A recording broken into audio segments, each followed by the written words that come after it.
Hi everyone, and thank you for tuning into my paper presentation. My name is Rebekah Hutten, and I am a second-year PhD student in musicology and feminist studies at McGill University in Montreal. Today I'll be presenting from my paper titled Hearing Racial Politics in Beyoncé's In the Chicks Daddy Lessons, Practices of Genre Surveillance in Country Music. I'd like to thank McGill University's Schulich School of Music for supporting my research, and many thanks to Jada Watson at the University of Ottawa for providing consultation on this paper. The attached handout includes a transcript of this presentation if you would like to read along. In 2016, Beyoncé Knowles Carter applied for her song Daddy Lessons to be considered in the country music category at the Grammy Awards. Her application was rejected by the committee. Their rejection of her song was not without precedent. The country music industry has long censored and excluded women, queer-identifying people, and people of color. In this paper, I read the Grammy Awards Committee's refusal to consider Beyoncé's song in the country music category as a tactic of surveillance within the lineage of enforced segregation in country music. Black feminist theorist Patricia Hill Collins explains, quote, "Surveillance seems designed to produce a particular effect. Black women remain visible yet silenced. Their bodies become written by other texts, yet they remain powerless to speak for themselves." Though Beyoncé may have been silenced by the Grammy Awards Committee, her performance at the 2016 Country Music Association Awards show spoke volumes. Accompanied by a visibly multiracial brass ensemble, harmonica player, backup vocalists, and other instrumentalists, Beyoncé's and the Chicks' performance of Daddy Lessons functioned on multiple levels. On one level, reactions to Beyoncé's and the Chicks' CMA performance are a means through which to conceptualize racialized and gendered genre surveillance in country music. On another level, the performance worked to school audiences on the interracial working history of country music by displacing the dominant white male identities typically associated with the genre. My paper offers the notion of genre surveillance as a concept through which to understand ramifications of the century-long practice in the country music industry of segregation along the color line. Expressions of defense and anger posted on social media before, during, and following the performance work to reveal that the boundaries of country music are not primarily musical, but racialized and gendered. Beyoncé and the Chicks represent what many country music fans, performers, and industry leaders hate: Blackness and femaleness boldly taking up space on their so-imagined sacred stage. And just a side note, the Chicks went by the Dixie Chicks until June 2020 when they dropped Dixie from their name during the widespread anti-racism demonstrations across North America.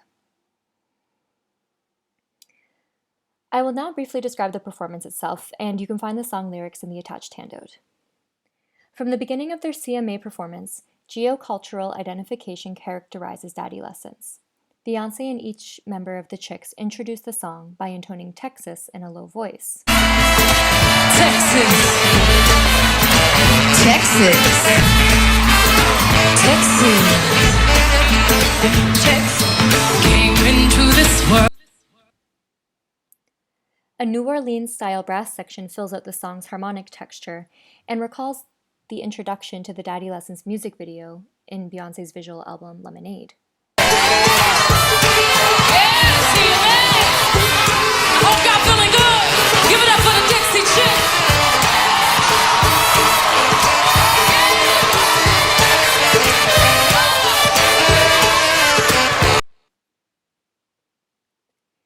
An intertextual reference to Tennessean musician DeFord Bailey's harmonica style is served as an extended solo.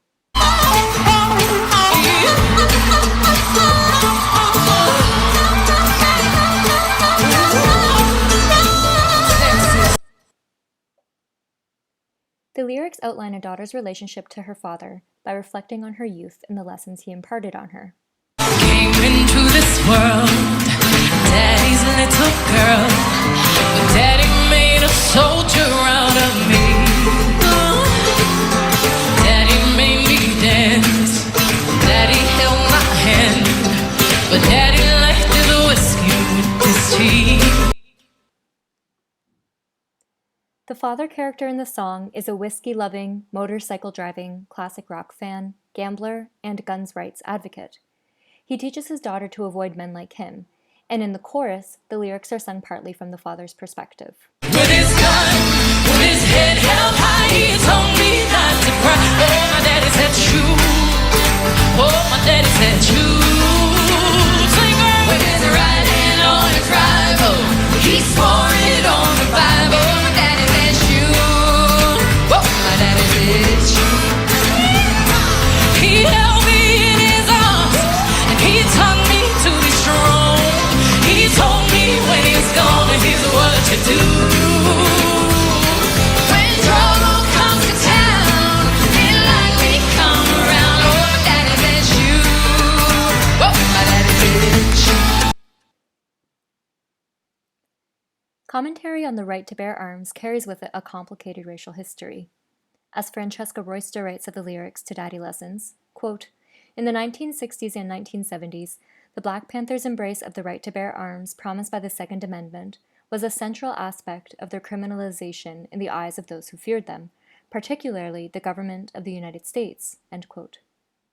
The references to bearing arms in the lyrics of Daddy Lessons are further complicated by Beyoncé's Black Lives Matter commentary throughout the rest of Lemonade on police shootings of young black men in America. The song Long Time Gone by the Chicks is incorporated into their performance, the lyrics to which critique the country music industry, and specifically Nashville. While watching, pay attention to some of the audience members' reactions.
Including the Long Time Gone interlude at the CMA performance was rather bold, as the Chicks had not been invited to perform since they were blacklisted from country music radio in 2003.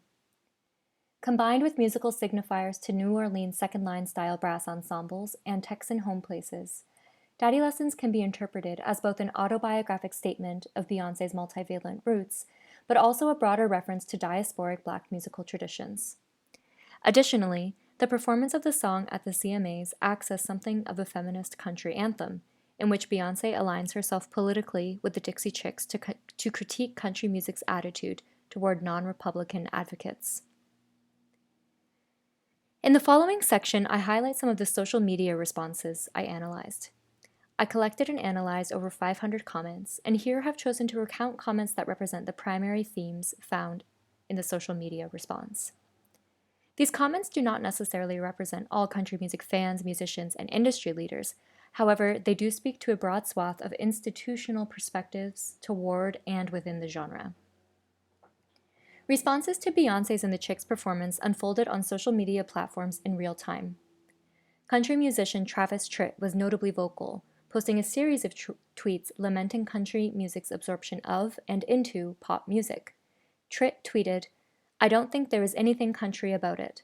It was a pop song done by pop artists." The polarization expressed on social media during and after the performance revealed the politically and culturally constructed roots of country music that, when disturbed, cause white discomfort, anger, and hostility.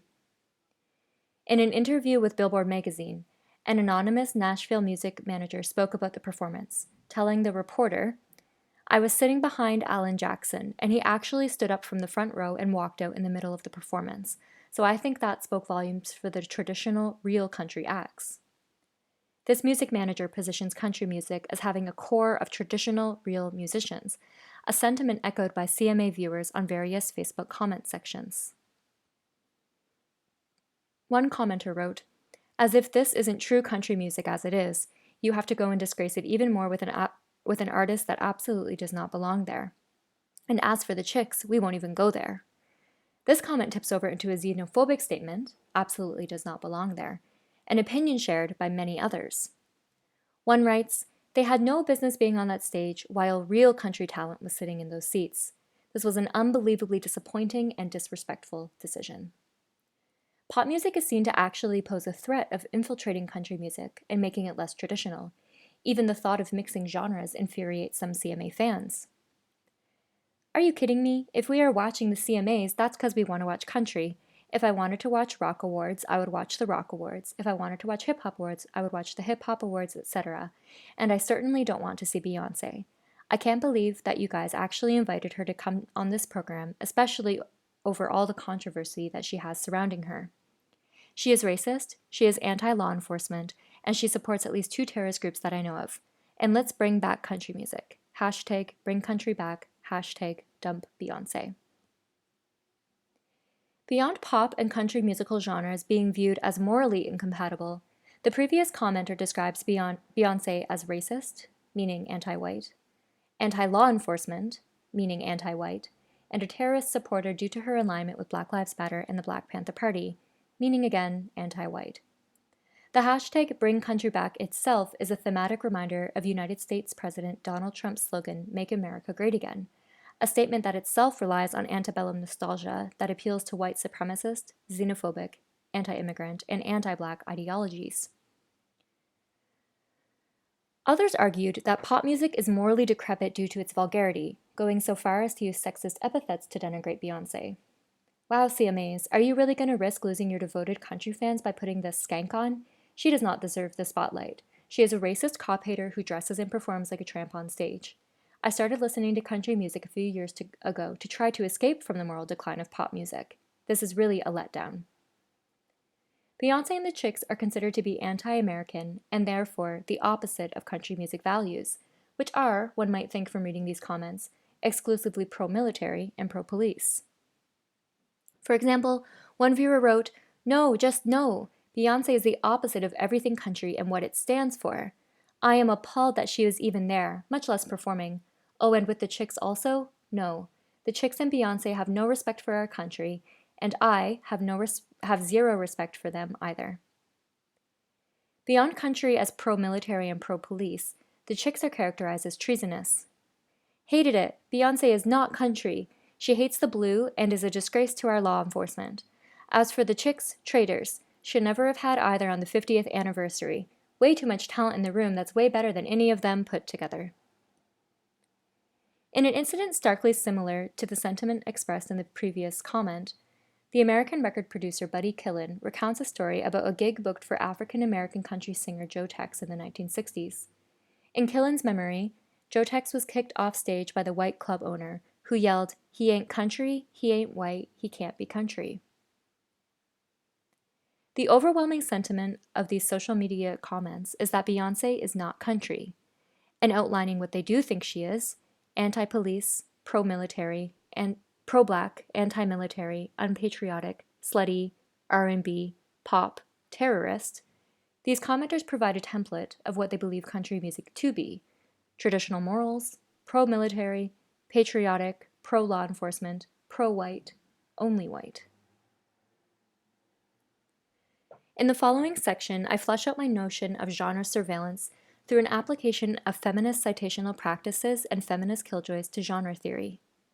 Placing reactions to Beyoncé's and the Chicks CMA performance alongside and within histories of interracial country music opens up questions surrounding genre and identity. I will not trace this interracial history here, but please refer to my handout and bibliography for more information if you're interested. Some musical genres are commonly thought to be attached to specific identities, as expressed in many of the previous comments. David Brackett fleshes out the phenomenon of style-genre audience associations to argue that genre identity homologies are deeply ideological rather than true or false.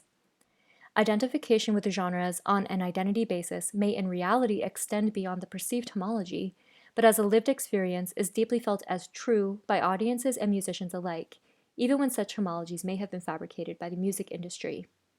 Country music was, and still largely is, believed to be attached to a white, southern, and rural identity, an ideologically driven conception that masks its own reality.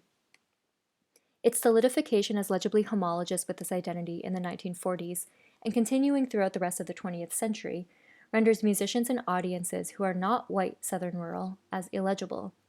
And illegibility, in the case of country music in particular, is bound up with the surveillance of both genre and race. Country as white refers not only to the individual white men and women who dominate its stages, boardrooms, radio booths, and awarding bodies, but to an institutional body maintained by certain mechanisms and behaviors. White men is how an inheritance is reproduced, writes Sarah Ahmed. The reproduction of that inheritance can take the form of citational practices. Musical categories, too, are citational, and their repeatability, and thus legibility, solidifies imagined homologies between identity and musical style. Ahmed's explanation of the citational relational that exists in academia spills over into country music radio practices of never playing women acts back to back and rarely featuring Black country musicians. Further, Ahmed uses out-of-tuneness as a metaphor to describe the act of the feminist killjoy who ruins things. The feminist killjoy is, quote, the note that ruins the whole tune, end quote. The person who notices and points out that something is wrong, or the person who acts in ways that differ from the expectation, whether intentionally or unintentionally. Ahmed writes, quote, we could think of ruining things not only as an activity that leads to something collapsing or falling down, but as how we learn about things when we dismantle things, or by dismantling things, end quote.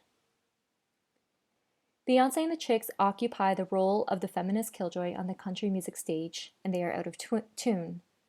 Quote, to be misattuned is to be out of sync with the world. Not only that, it is to experience what is in tune as violence, end quote. The misattuned woman is the feminist killjoy.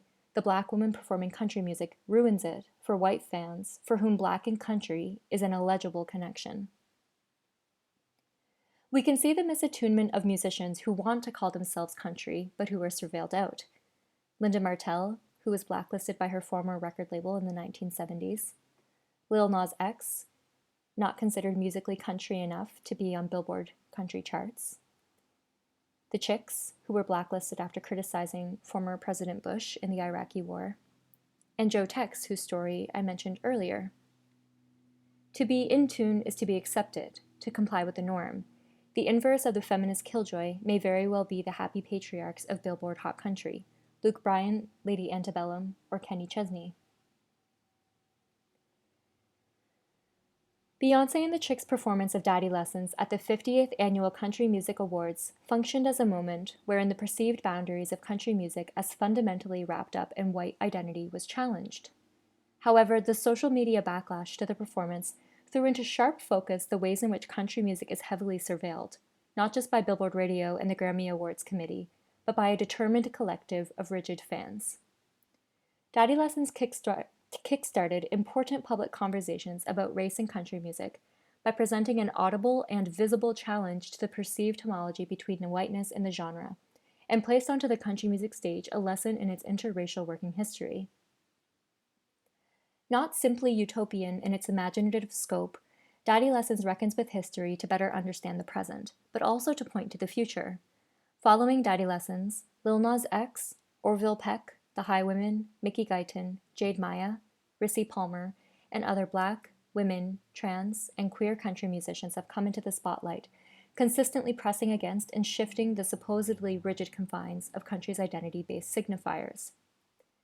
Genre surveillance is damaging, but such resistant musical tactics serve to shift the borders of the genre, effectively expanding what it can mean to be country. Thank you very much.